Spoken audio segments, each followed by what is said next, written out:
précédente vidéo sur la dystopie, on a parlé d'univers très pessimistes. Des sociétés totalitaires ou au contraire trop libéralistes créeront des mondes dystopiques dans lesquels il n'y aura plus de liberté et où il y aura énormément de pollution et où le rêve aura disparu. Et surtout, la technologie sera un ennemi de taille pour l'espèce humaine. Mais aujourd'hui, il faut remarquer que la technologie ne semble plus réellement être un ennemi pour nous, au contraire. Donc, est-ce qu'on peut se dire que dans le futur, elle va redevenir un ennemi? Ou au contraire, va-t-elle être un grand allié face à ces sociétés dystopiques? Et pour le savoir, il faut se questionner sur une technologie qui est plutôt récente mais en train de progresser énormément aujourd'hui, c'est-à-dire la réalité virtuelle.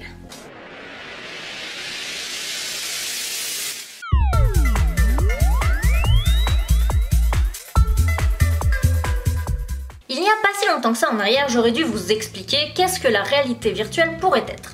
Dans la fiction, on peut penser au film Existence, qui a imaginé une technologie permettant d'accéder à des univers virtuels parfois très étranges, n'ayant d'ailleurs pas toujours du sens, mais en avance sur son temps, puisque le film date de 1999, donc il y a déjà presque 20 ans. À la sortie de ce film, on pouvait très difficilement s'imaginer à quoi pourrait ressembler la réalité virtuelle. Alors qu'aujourd'hui, on a déjà une idée de ce à quoi ça pourrait ressembler, puisque la réalité virtuelle, elle existe déjà. La preuve, des casques comme celui-ci, il en existe des tas de modèles depuis déjà quelques années. Mais l'utilisation de la réalité virtuelle, elle est encore aujourd'hui quand même un petit peu limitée. L'une des questions que l'on peut se poser, c'est est-ce que la réalité virtuelle ne sera pas plutôt quelque chose de néfaste? Je ne vais rien vous apprendre puisque je pense que beaucoup des gens qui regardent mes vidéos sont un petit peu des geeks, c'est bien connu, les jeux vidéo, ça nous rend extrêmement violents. Banalisation de la violence, détachement de la réalité, addiction, bref, les jeux vidéo sont un fléau pour notre belle jeunesse. Alors si ça nous rend extrêmement violents, qu'est-ce qu'on peut penser d'une immersion totale dans un jeu?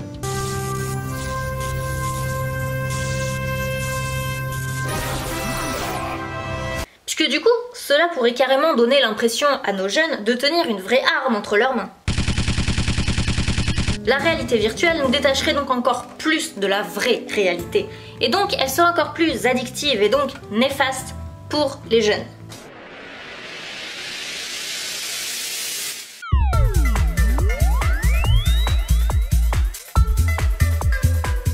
Le mythe de la caverne a été imaginé par Platon vers 315 avant Jésus-Christ. Et donc vous vous demandez actuellement pourquoi je vous parle d'un truc aussi vieux pour parler d'un truc aussi récent. Mais vous allez vite comprendre. L'idée est très simple, nous sommes comme des prisonniers enchaînés dans une caverne et qui ne voient du vrai monde que les ombres projetées par la lumière du dehors sur le mur de la paroi du fond. Le philosophe est donc celui qui se délie de ses liens, tourne la tête et sort de la caverne, découvrant donc le vrai monde. Le rapport entre Platon et la fiction, c'est bien sûr Matrix, qui est une illustration de cette allégorie. Dans Matrix, la caverne serait en fait du coup la matrice, donc l'univers virtuel.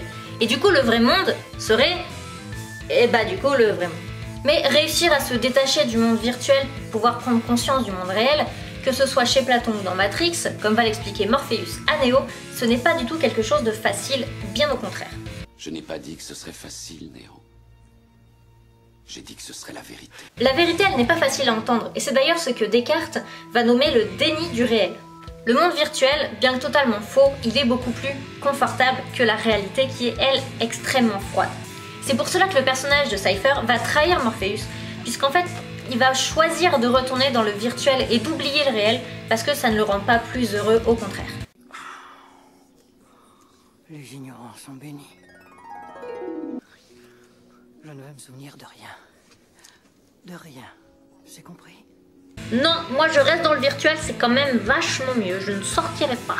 Dans Matrix, le virtuel est une prison, puisque les humains sont plongés de force dans cet univers virtuel, afin de servir de carburant aux machines.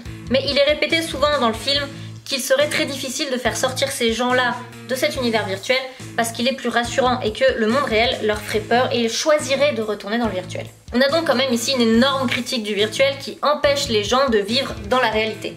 Et on va le voir, on peut même trouver ça pire dans le film Ready Player One. Dans Matrix, je viens de le dire, les 3/4 des gens n'ont pas conscience qu'ils vivent dans un univers virtuel. Alors que dans Ready Player One, les gens entrent volontairement dans cet univers virtuel, puisque ce sont eux qui mettent leur casque. Mais le film Ready Player One est-il vraiment une critique de l'univers virtuel ?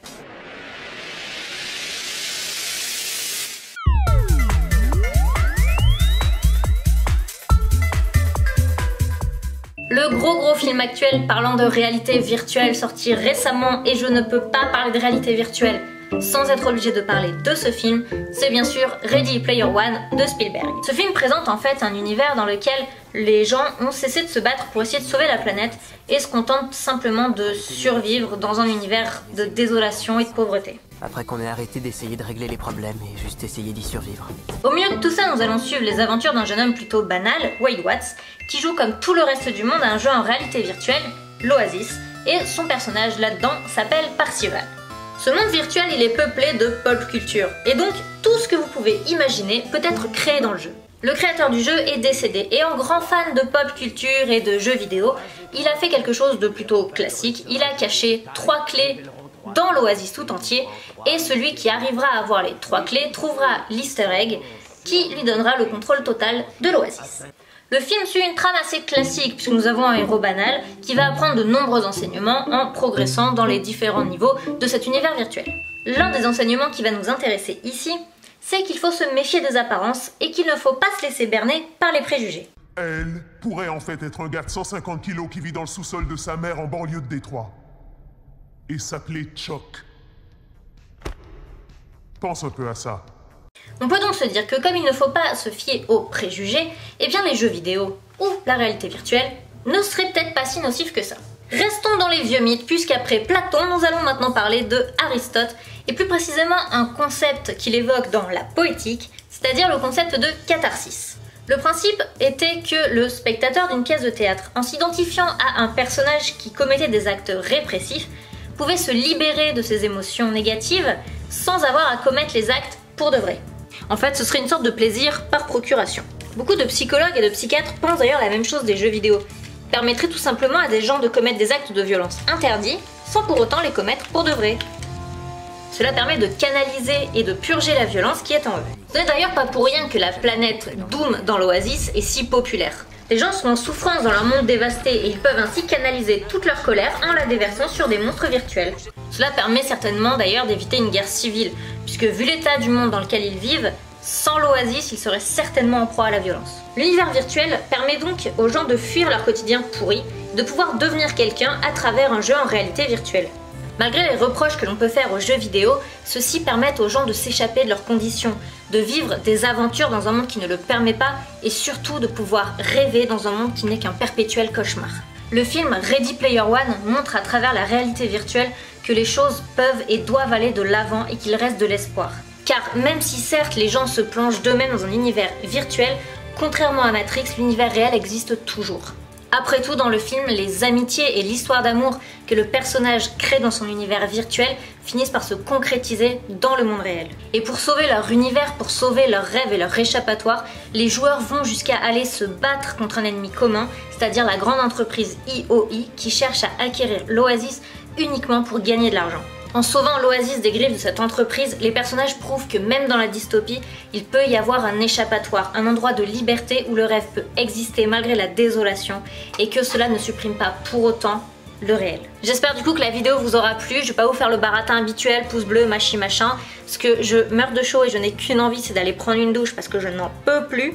Donc je vous fais de très gros bisous et je vous dis à la prochaine pour un nouveau sujet que je vous annoncerai sur Facebook. Bye! Hey, salut, tu vas bien? Bah écoute, moi ça va, hein, du coup là t'es arrivé à la fin de la vidéo. Mais tu sais quoi, il y a encore plein de choses que tu peux faire. Genre là, tu vois, au milieu, bah tu peux t'abonner et c'est vachement cool. Tu peux aussi me suivre sur les réseaux sociaux qui sont dessus et même mettre un petit pouce bleu. Et si t'es vraiment super sympa, juste là tu peux me soutenir sur Tipeee. Et puis sinon, tu peux aussi regarder d'autres vidéos. Bisous!